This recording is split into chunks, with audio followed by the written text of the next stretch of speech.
Sebuah truk pengangkut pasir terguling di Jalan Nasional Denpasar Gilimanuk, tepatnya di Banjarnegara Samsam 2 Desa Samsam, Kerambitan pada Kamis 15 September sore. Kapolsek Kerambitan AKP Nikomang Sri Subakti menyebutkan, kecelakaan itu terjadi sekitar pukul 15, bermula ketika truk yang dikemudikan Wayan Asra Wibawa melaju dari timur ke barat. Saat sampai di lokasi kejadian, laju truk tidak terkendali, diduga karena mengalami masalah pada rem.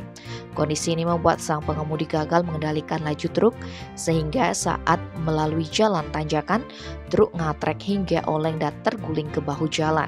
Selain membuat material pasir tumpah di pinggir jalan, badan truk juga menimpa tiang listrik hingga roboh dan kabel listrik melintang di jalan. Tidak ada korban jiwa dalam peristiwa tersebut, sopir truk hanya mengalami cedera ringan.